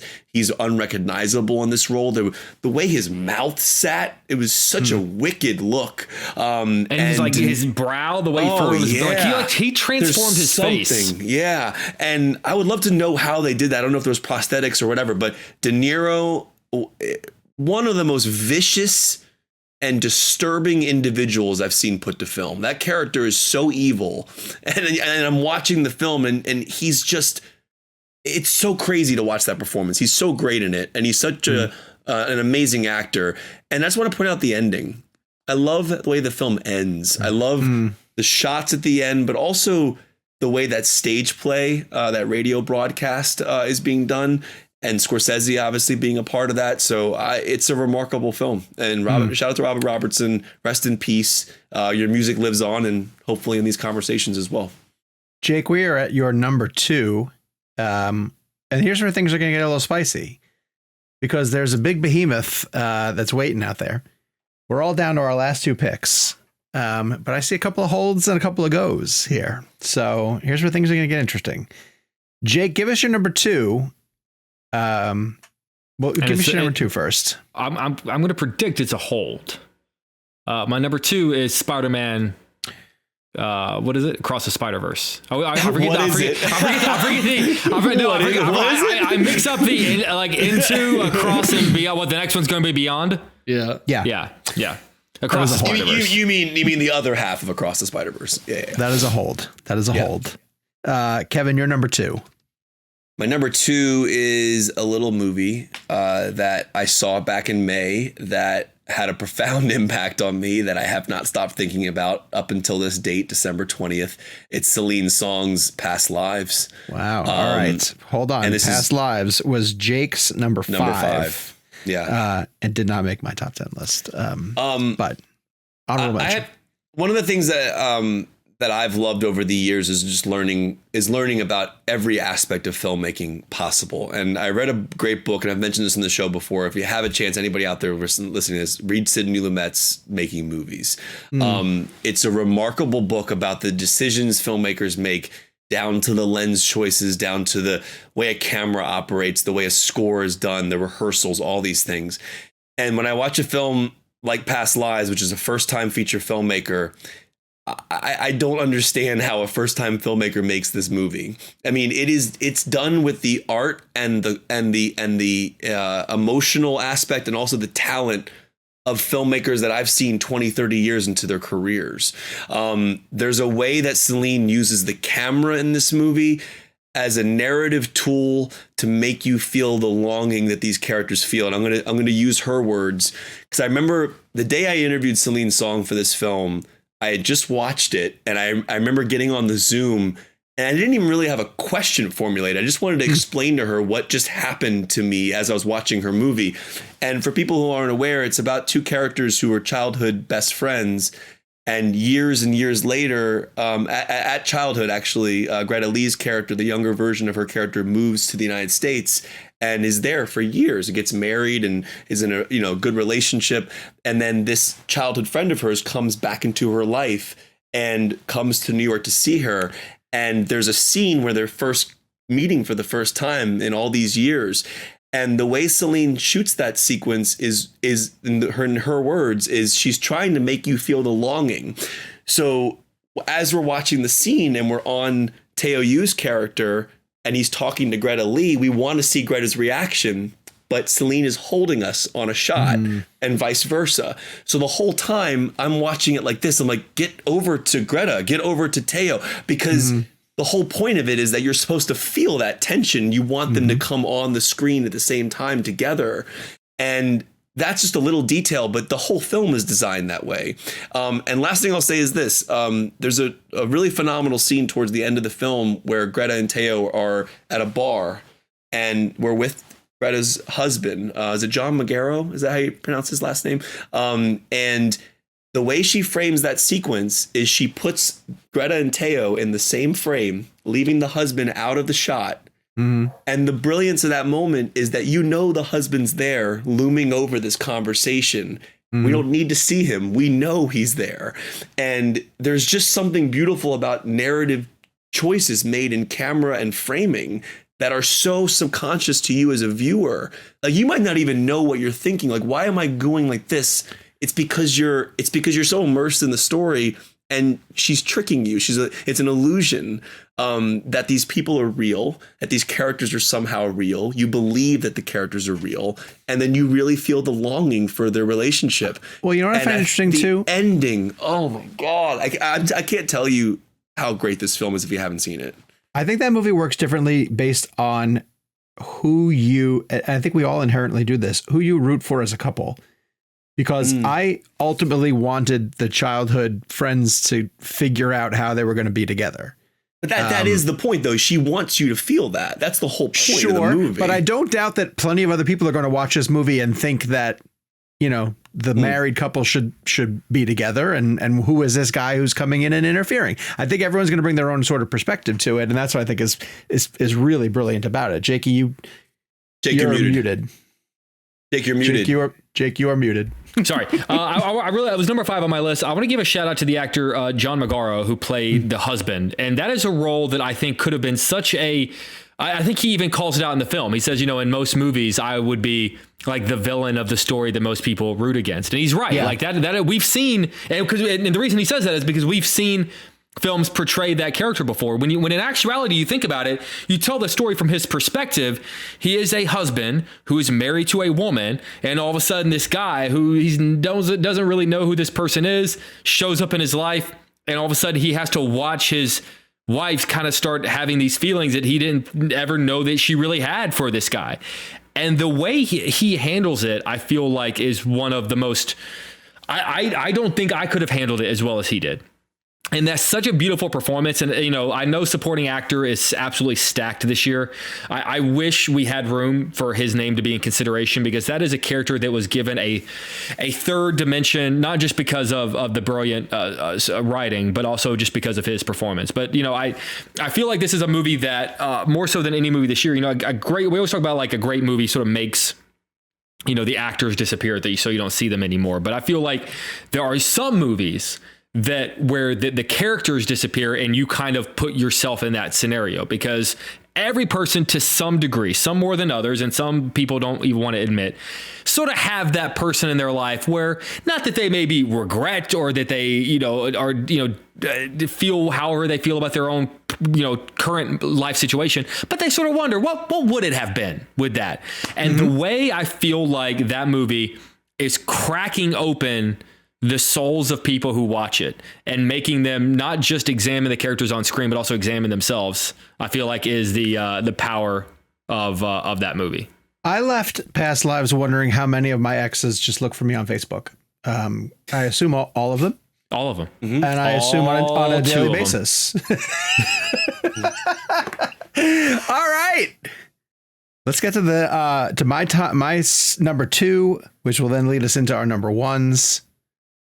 Kev looks a little worried. No, I'm not. I'm actually I've been sitting here the whole time, like learning y'all's lists, and I'm just so happy that I do this show with you guys, because it reminded me how much I loved Asteroid City, how much I loved Talk to Me, and there's a lot of great films that came out this year. It's just cool to have a collective thought process about all this stuff.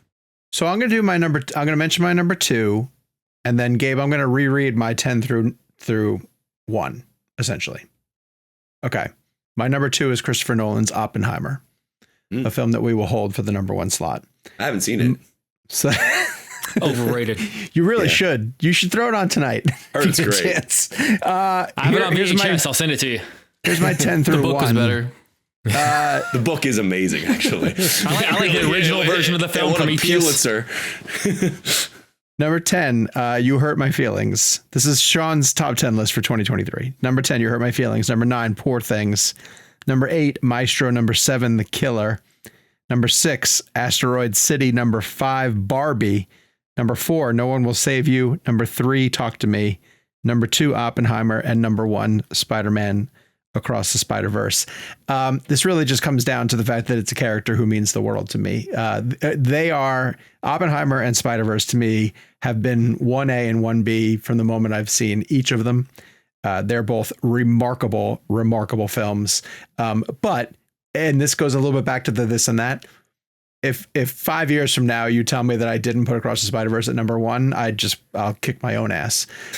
Because it just so happens that the character who I have grown up with, who has been, integral to the fiber of who I am as a person, is getting some of the most creative, inventive, genre pushing films currently, in the superhero market. And to take the concept of anyone can wear the mask, which was so important to the first movie, which brought Miles' story around, to then expand that to show us in the third act that there's almost everyone can wear the mask, and how many different versions of Spider-Man can exist in these multiple multiverses, and the concept of canon events and the visualization of all of the Uncle Bens and all the different multiverses dying, and Spider-Man being too late to save them. They're defining moments. They're the elements that of all of our stories that make us who we are. And I just think the guys who are telling the Spider-Verse stories are firing on every cylinder possible. We discussed in a number of these different films how visually you could pause the movie at any given moment and you have a frameable cell of animation, and in Spider-Verse it's amplified tenfold. The concept of, every time they jump to a different multiverse, it takes on a new visual personality, whether it be Mumbattan or Gwen's watercolor universe, or, even just for a hot second, you go into a Lego world, which was, behind the scenes designed by a teenager, which I think is incredible that the animators for this entrusted this sequence to a teenager who is great at making these little Lego creations. It's funny. It's heartbreaking. Kevin is correct. It ends on a cliffhanger that you want to see resolved in the third one. And I'll go back to Rebel Moon again. Rebel Moon felt to me the way Kevin kind of feels about Across the Spider-Verse. Like when that movie came to its conclusion, I was like, well, that's half a movie. Like I legitimately just watched half of a film. I don't feel that way about Across the Spider-Verse. I feel like it has enough of an arc, but yet a continuation into where I cannot wait to see where it go. I also love the fact that they did not forget about Miles' family, and his relationship with his mother and father are still extremely important to the narrative that they are telling here, as well as expanding. Dude, the best scene, the stuff with Gwen and her father. I'm sorry. The best scene in the movie is when he's about to leave his mom, and his mom gives him that pep talk. Yeah. Well, I mean, their relationship is significant. So my number 1, Spider-Man Across the Spider-Verse, which brings us to, well, that was Jake's number 2. Jake's number 2 as well. Oh, sorry, Jakey. Please. Yeah. I mean, very, very similar to what Sean was saying. Like, look, when the movie originally came out on video on demand, I think I even texted the guys and went like, this has got to be my number 1, right? This has got to be my number 1. On a Wednesday, it's my number 1. On a Thursday, it's, the movie that actually is my number 1. It's arbitrary. It's so funny. I spent the beginning of this video talking about like how easy 1 through 5 is, but like this is actually one of my toughest 1 and 2s in recent memory, because like you said, it sort of feels like both are 1 and then I start at 3. I love everything about this movie. I do think it's my favorite Spider-Man movie that's ever been made. I'm quoted as having as believing that. It's a beautiful, genuine, and I know this is such a as Sean would call it, a pretentious film critic thing to say, but it really is a piece of art. Every frame of it is just absolutely stunning and unlike any other animated film I've ever seen in my entire life. The emotions are there, the performances are there, the technology is there, the storytelling is there, the script is brilliant. I don't think of it as I'm sort of split the difference. I don't necessarily think of it as like a full blown complete movie. I also don't think of it as like one of two. I consider this chapter 2 of 3. You know, in the same way that like, the moment that ends part 1 is very much embedded in an important part of part 2. And so I have a feeling that where part 2 ends, we're going to pick right up with part 3. So I consider this, almost like the two towers of I was going to go Back trilogy. to the Future too, but Two Towers, I guess fair. I guess so. Well, yeah. I was. The reason I would say Two Towers is like this feels like 1, 2, and 3. Back to the Future feels like Back to the Future, and then 2 movies split, or and then 2 and 3. Okay. So yeah, it's a beautiful stone cold masterpiece of animation, of superhero, of just cinematic storytelling in general. And any other year, look, talk to me in a week, and I'm going to tell you it's my number 1 of the year. Just by nature of when we're recording this episode, it's not. Also, real quick on Spider-Verse, because it didn't make my top 10, but it's in my honorable mentions. Daniel Pemberton's score is insane, and we had a great discussion with Pemberton on our show earlier this year, where we broke down the intricacies of his musical genius. I love Spider-Verse. It's definitely one of my favorite films of the year as well. I just don't have it on my top 10. But I echo everything you guys said about the emotions and the animation. I just think that Pemberton's score needs to be talked about a little bit more in the discussions about that film. Let me do your recap 10 through 2, Kevin. Then you can deliver us your shock number 1. Right. At 10, you have The Creator. At 9, you have Indiana Jones and the Dial of Destiny. Number 8, you have Barbie. 7 is Poor Things. 6 is Killers of the Flower Moon. 5 is The Killer. 4 is Maestro. 3 is The Holdovers. 2 is Past Lives. And your number 1 film of the year, Kevin McCarthy, is... Yeah, so I've actually been dreading this moment in a weird way, and I'll explain why. Because I feel like everybody listens to our show is already expecting this to be my number 1, and I feel like there's no surprise, there's no shock factor to it. And I feel like people are like, oh yeah, of course Kevin's going to go with Oppenheimer. Before you even click on this, you probably already assumed. Which is why you picked Dunkirk. Yeah. No, I went ahead in time and chose Pool Man by Chris Pine as my number 1. No, God, no. It didn't come. Did that come out? That didn't come out. I think it's next year. No. I haven't seen it. Okay, so wait, don't get into it, because you and Jake are going to both do it. So let me read Jake's 10 through 1, and then you both can tackle. I don't think I even said what mine was, but it's Oppenheimer. I'm sorry. Yeah, okay. It's Oppenheimer. Jake's, your 10 through 1, which will lead us up to the Oppenheimer conversation. 10 is Air, 9 is Poor Things, 8 is Barbie, 7 is Talk to Me, 6 is John Wick, Chapter 4, 5 is Past Lives, 4 is Holdovers, 3 is Killers of the Flower Moon, 2 is Spider-Man Across the Spider-Verse. And Jake's number 1 as well as my number 2, and Kevin's number 1 is Christopher Nolan's Oppenheimer. Please listen to Christopher Nolan on our show. We're very proud to have him on. Yeah, he was good. This movie is flawless. I mean, and not only is it flawless, it's impossible that it exists. Like, as Nolan kind of said, he gave this quote the other day, which was pretty hilarious. Somebody asked him if he still believed in like the power of cinema and how are movies doing. And he's like, I just made a 3-hour movie about Robert Oppenheimer, and half of it's in black and white, and it grossed, nearly $1 billion. I think movies are doing just fine. But when you think about what he just said, that would be such a pretentious quote if he weren't right. Yes, exactly. Yeah. When you think about what he just said in that, he delivered a 3-hour movie that's rooted in R-rated. Nuclear physics, and not even about a bomb. It's talking about a bomb. Yeah, right. Exactly. And it's about as riveting as anything you'll ever see. And in fact, one of the films that I tried to fit in, or that I did fit in, was distributed by Neon, and it was called How to Blow Up a Pipeline. And it's not dissimilar to this, because it's about a group of radicals who want to blow up a pipeline in a corporation that's, essentially polluting their air. And it's will they or won't they, and what's the morality of the thing that they're doing. Surface level, that's a little bit what Oppenheimer's going through, but the way that Nolan focuses it on the theory of it all, and these huge brains working on the Manhattan Project who are obsessed with, can they just make it happen? Because they're faced with this problem, and that's what they love doing. They love analyzing a problem. that it's only when they get so far along in their process that they realize, oh, wait, now we're turning this over into the world, and it's going to go from the page where we're analyzing these formulas to a reality. And it's almost like once they've started down that track, they can't stop it. And when that reality hits in Oppenheimer, to me, it's devastating, which makes, the final confrontation between him and Albert Einstein to be still one of the most haunting scenes known to mankind.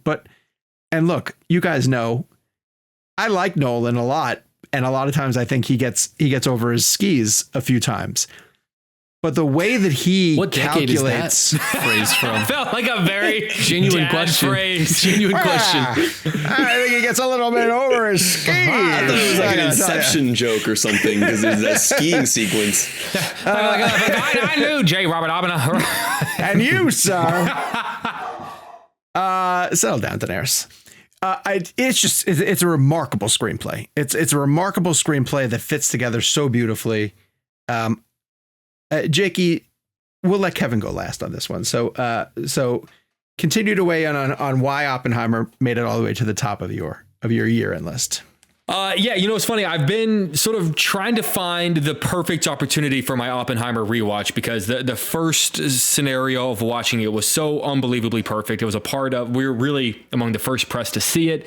Sean, Kevin, and I got to see it together in the absolute perfect theater in New York City, which obviously ended up being followed by an incredible appearance of Christopher Nolan on the show. And so everything about the whole Oppenheimer situation was so perfect that I felt like my follow-up, my second rewatch, because I know I'm almost the opposite of Kevin. Kevin goes and just rewatches it over and over and over and over. And I'm very much okay, my rewatch has to be coupled with the absolute perfect experience that I had earlier this summer. And I couldn't find myself a situation that matched that in terms of what I wanted. That's a long way of saying that I just watched it for the second time the other night. And what I did was finally got a 4K TV, finally got a 4K player, finally got the 4K HDMI cord to hook them up. I've got this beautiful new sort of entertainment room basement that I'm here now. Poured myself a whiskey and said, okay, this is it. And and also the beautiful thing was enough time had passed that I don't want to say I forgot the movie, but there really was a lot of oh yeah, that's right, I forgot about this scene. Even like the opening shot is ripples of water, the rain that very much look like the bombs that he's imagining might go off at the end of the film. The opening of the quote about Prometheus with the fire coming at the screen and what at the time we didn't realize, but it's the sound of the crowd banging their feet. So many little things in that second rewatch that I went, oh shit, that's genius. And I didn't even realize it was genius the first time. I felt like the second time really made me realize just how, I was overwhelmed by the experience of seeing it at that perfect. Kevin, again, what was the name of the theater we saw it at in New York? It was a 70 millimeter IMAX AMC Lincoln Square. I mean, the absolute. If you were to ask Christopher Nolan, what's the best way to see it? He probably would have pointed to that theater where we were at and said, there. We also had David Keeley, who was on our show, who was there, who is the chief, one of the big guys at IMAX. He literally went up and that print was designed for that whole thing. Yeah. Yeah. But here's the thing. My second experience took away all of that. I didn't have that IMAX experience. My second experience wasn't followed up by a great interview with Christopher Nolan. You guys weren't there for my second experience. What only remained, the only constant, was that movie. And somehow it got better the second time because I was able to appreciate all of the little drops of genius, the little morsels, like the breadcrumbs that I was following the entire time the first time and didn't even realize it. It just overwhelmed me the second time how much I didn't know what I didn't know, everything about it. And look, we've talked fairly, somewhat extensively about this movie on this show. So I won't take up too much more time other than to say, the second, when trying to decide what was my favorite film of the year, that's rewatch. Finally allowing myself to have that rewatch on Oppenheimer sort of made me go, this is the kind of movie you put at number one. Kev, how many views are you up to? I've seen it 12 times.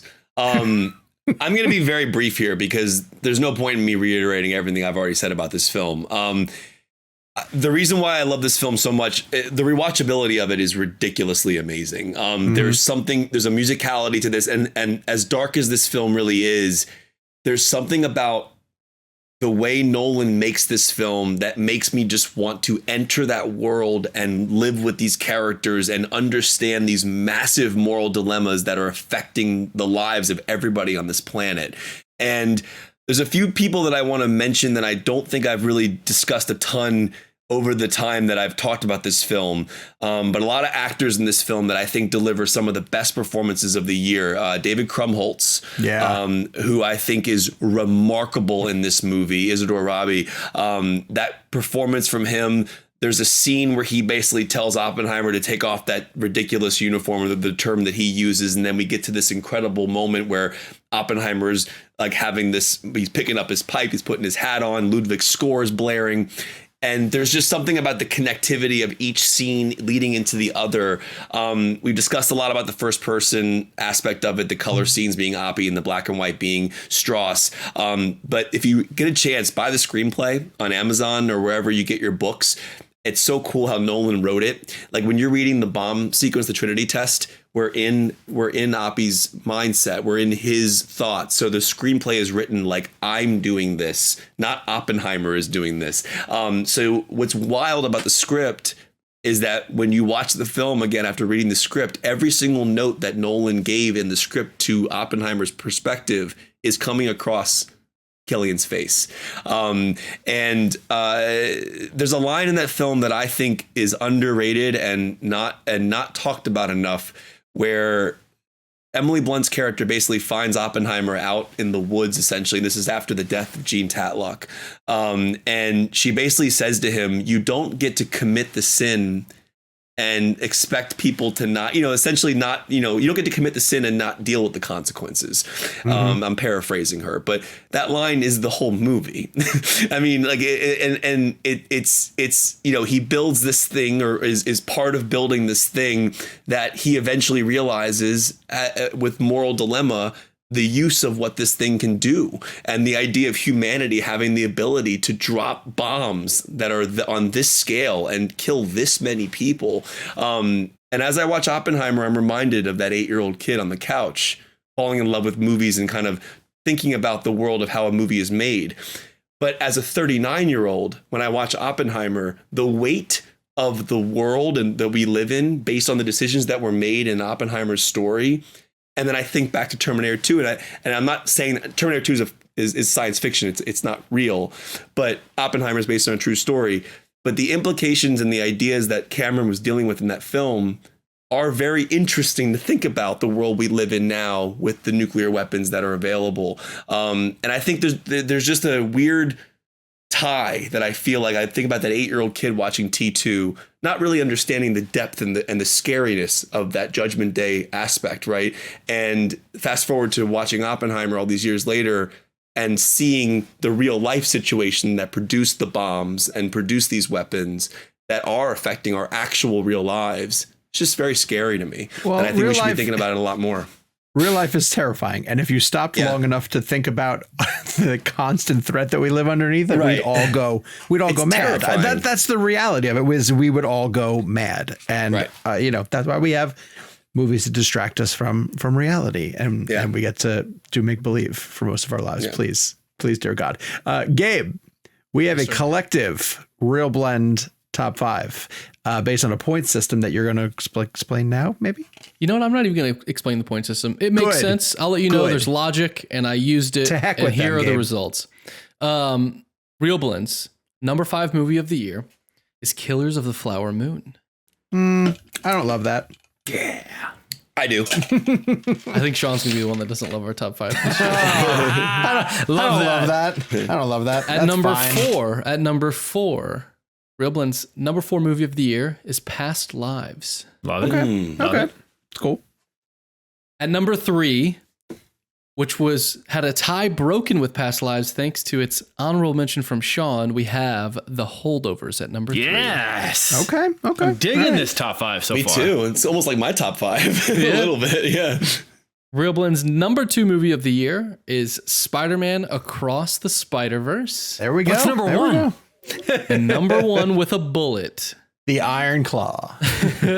Oppenheimer. Oppenheimer is ReelBlend's number 1 movie of the year.